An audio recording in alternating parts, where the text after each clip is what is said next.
حالے نے نظروں کا زاویہ بدل لیا تھا۔ وہ اب نیچے مٹی کو گھور رہی تھی۔ عمر نے اس کی بات کا کوئی جواب نہیں دیا تھا۔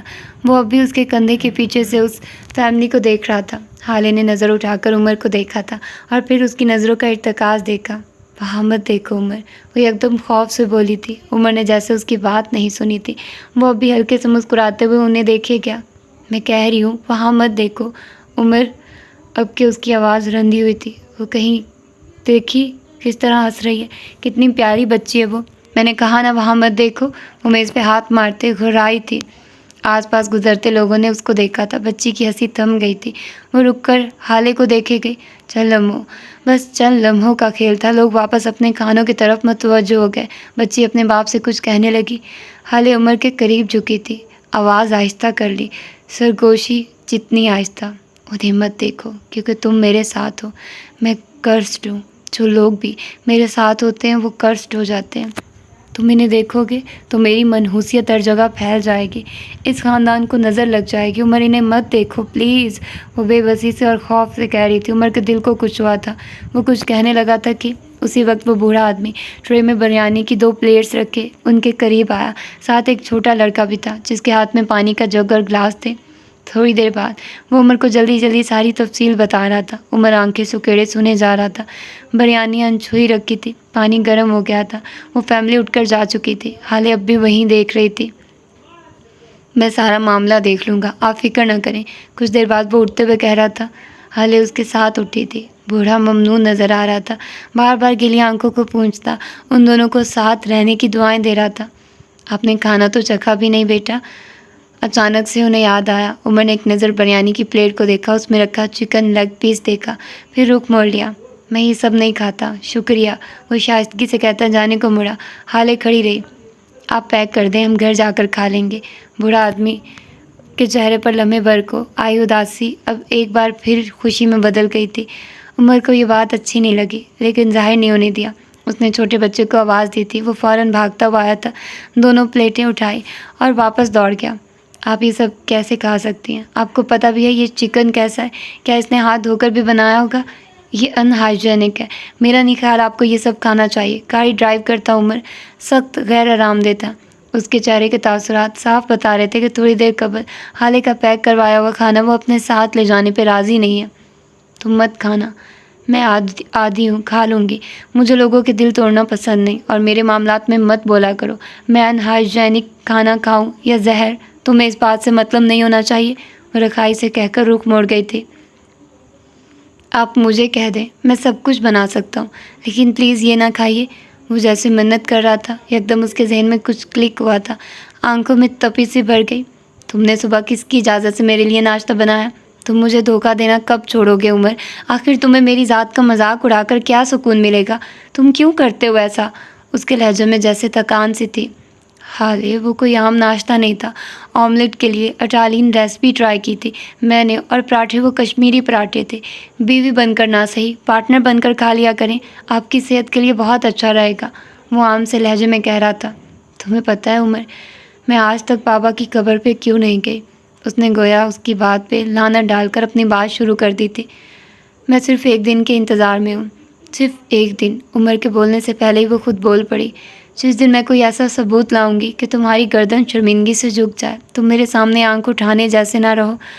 میں تمہیں شرمندہ دیکھنا چاہتی ہوں، تمہاری ذات کا یہ جو غرور ہے نا، یہ ٹوٹتے ہوئے دیکھنا چاہتی ہوں۔ تب میں تمہیں تمہارا ہاتھ پکڑ کر اپنے ساتھ لے جاؤں گی۔ بابا کی قبر پہ میں ان کو بتاؤں گی ان کی بیٹی سچی تھی اور عمر حیات جھوٹا۔ تمہاری جھکی ہوئی گردن اور شرمندہ آنکھیں سب بتائیں گی۔ اس دن تمہاری اکڑ ٹوٹ جائے گی۔ تم نے کہا تھا وہ تمہارا خاندان ہے، میں تم سے تمہارا خاندان چھین لوں گی جس طرح تم نے چھینا۔ اس کی حلق میں آنسوؤں کا گولا سا اٹکا تھا، آواز رند گئی تھی، لیکن وہ کہہ جا رہی تھی، عمر ایسا نہیں کر سکتا۔ یہ الفاظ نہیں تھے، نشتر تھے جو میرے دل میں کھپ گئے، اور میں ان کو اسی طرح اپنے دل میں پیوست رہنے دینا چاہتی ہوں تب تک جب تک مجھے کوئی ٹھوس ثبوت نہیں ملتا۔ پتہ میں ایسا کیوں کر رہی ہوں، میں کیوں اس نشتر کی تکلیف برداشت کر رہی ہوں؟ وہ چند لمحہ خاموش رہی، پھر بولنا شروع کیا۔ عمر بھنجی ہوئی مٹھی اور تنے ہوئے تاثرات کے ساتھ اسے سنے گیا۔ اس لیے کیونکہ میں ہر وقت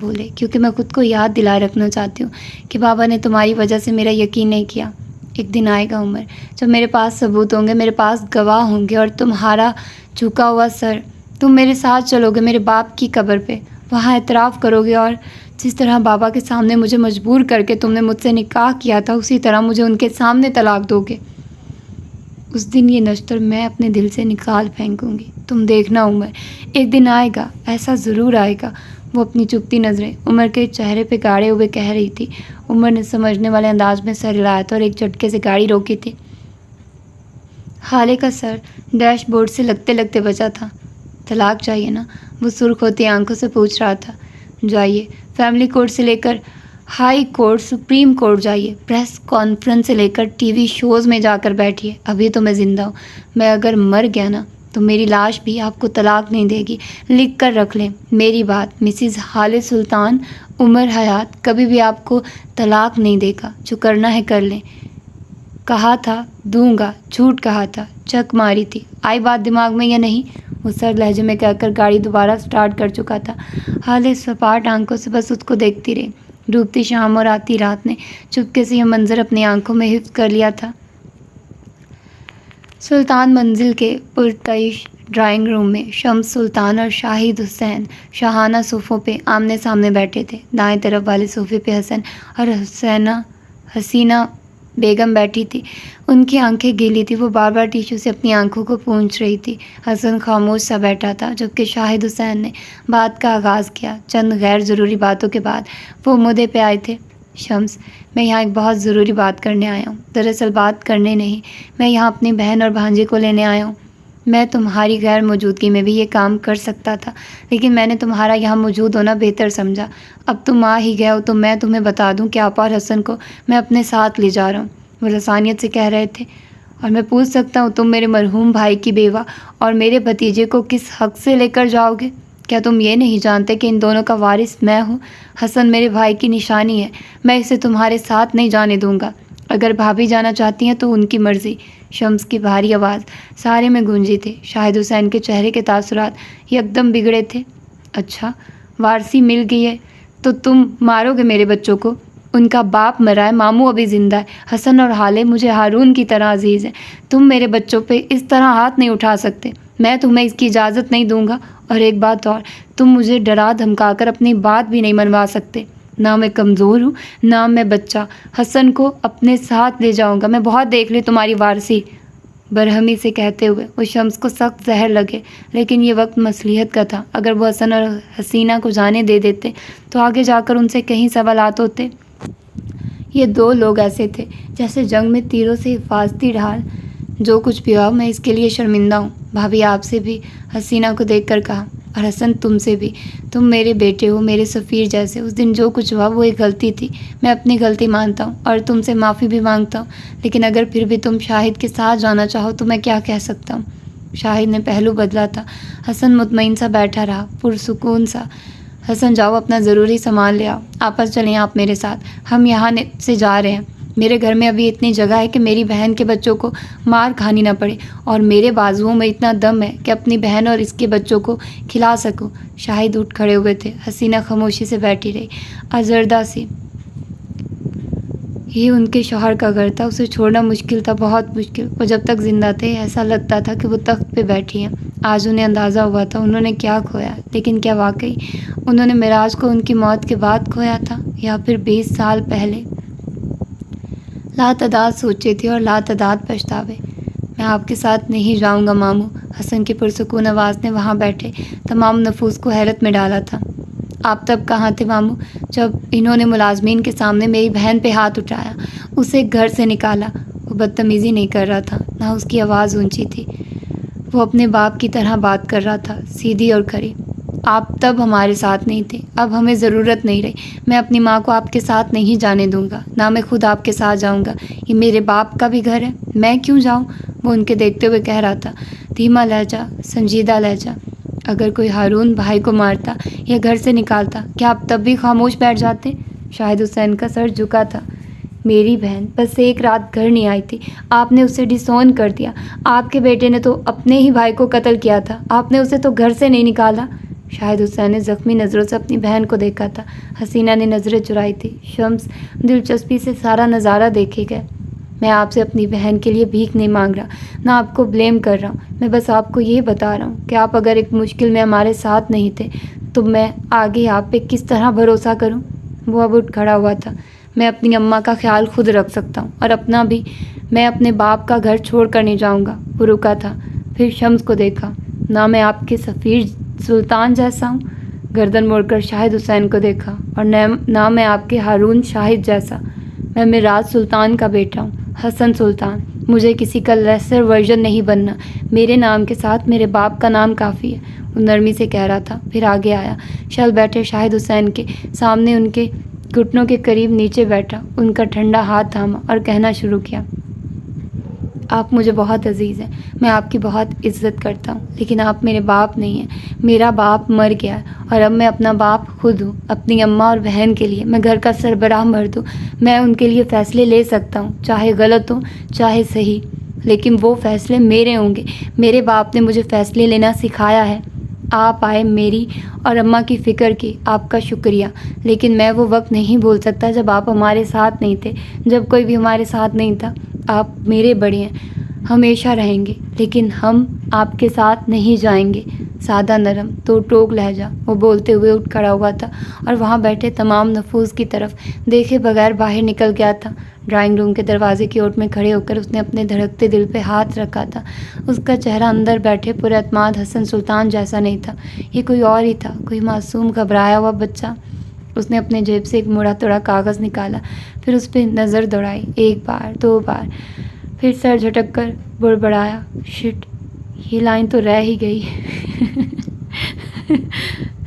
یہ وہ پرچہ تھا جو اس نے شاہد حسین کے آنے کا سن کر صبح تیار کیا تھا۔ البتہ کچھ لائنز تھی جو وہ بھول گیا تھا، اور کچھ لائنز اس نے موقع کی مناسبت سے اپنی طرف سے کہی تھی۔ اس کا دل اب بھی بری طرح دھڑک رہا تھا۔ سارا خاندان کہتا تھا وہ میراث سلطان جیسا ہے، بس وہی جانتا تھا میراث سلطان بننا کتنا مشکل ہے۔ شام آخری الوداع کہہ کر اپنے گھر کو چلی گئی تھی۔ رات اپنی سیاہی لیے، اپنی ذمہ داری پوری کرنے سارے میں پھیل گئی تھی۔ ایسے میں عمر حیات کے گھر ایک کمرے میں حالِ سلطان بیٹھی اپنے موبائل پہ زر نگار کے آفس میں ہونے والی باتیں سن رہی تھی۔ پھر بالآخر اس نے تھک کر کانوں سے ایئرپورٹس نکالے تھے۔ کوئی بات اس کے مطلب کی نہیں تھی، وہ عورت اس سب میں شامل نہیں تھی۔ ایک لمحے کو، بس ایک لمحے کو اس کے ذہن میں آیا تھا کہ شاید عمر بھی بے گناہ ہو، لیکن پھر سر جھٹک دیا۔ اس خیال کے بعد الزام دینے کو کوئی نہیں تھا، اور اس وقت اسے کوئی چاہیے تھا۔ اس نے دکھتے سر کو انگلیوں سے دبایا تھا، پھر موبائل اٹھا کر مہر کو کال کرنے لگی۔ جب اسے کانٹیکٹ لسٹ میں سارے نمبر خیر شناسہ نظر آئے، بے اختیار کل کا واقعہ اس کی آنکھوں کے آگے گھوم گیا۔ عمر کی اماں کا گفٹ کیا ہوا پرفیوم توڑتی حالے دل نے ایک بار پھر ملامت کی تھی، لیکن وہ اب دل کی باتوں پہ بہت کم دھیان دیتی تھی۔ اس وقت بھی دل سے ہر خیال کو جھٹکتی وہ عمر کے کمرے کی طرف بڑھ گئی۔ کمرے کا دروازہ بند تھا۔ حالے نے گہری سانس بھرتے دروازے کے ہینڈل پہ ہاتھ رکھا تو دروازہ کھلتا ہی چلا گیا۔ عمر جائے نماز ایک کونے میں بچھائے نماز پڑھ رہا تھا۔ حالے بے اختیار اسے دیکھیے گئی۔ کیا وہ کسی لڑکی کو اغوا کرنے والا لگتا تھا؟ کیا وہ اس کے باپ کو دھوکہ دے سکتا تھا؟ اگر وہ ایسا ہوتا تو کیا اللہ اسے اس کی نمازوں میں اتنا سکون دیتا؟ اس کے چہرے پہ کتنا سکون تھا، اس کی نماز کتنی خوبصورت تھی۔ وہ اتنے دنوں سے اس کے ساتھ ایک گھر میں رہ رہی تھی، کیوں وہ ایسا تھا کہ اس سے خوف نہیں آتا تھا؟ کیوں اس کی نظر بری نہیں لگتی تھی؟ کچھ چاہیے آپ کو؟ وہ سلام پھیر چکا تھا، اب اس کی طرف دیکھتا پوچھ رہا تھا۔ حال اپنے خیالوں سے چونک کر باہر آئی تھی۔ ساری ہمدردی ایک لمحے میں عنقا ہو گئی تھی۔ اس کے تاثرات سخت ہو گئے، وہ واپس اپنے خول میں سمٹ گئے۔ وہ اسی طرح چوکھٹ میں کھڑی رہی۔ مجھے میری سم چاہیے، 4 لفظوں میں بات سمیٹ دی۔ آ کر لے جائیے، کل جہاں رکھی تھی اب بھی وہیں ہے، وہ کہہ کر دعا کے لیے ہاتھ اٹھا چکا تھا۔ حالے ضبط کرتی اندر آ گئی تھی، دراز کھولا، سم نکالی، اور جب جانے کو مڑی تو بے اختیار نظر دائیں طرف لگے بک شیلف پہ گئی۔ چکور ڈبوں والا بڑا سا بک شیلف جہاں مختلف میڈلز اور ٹرافیز بھی سجی تھی۔ کسی ڈبے میں کچھ فریم ہوئی تصاویر، وہ ان میڈلز اور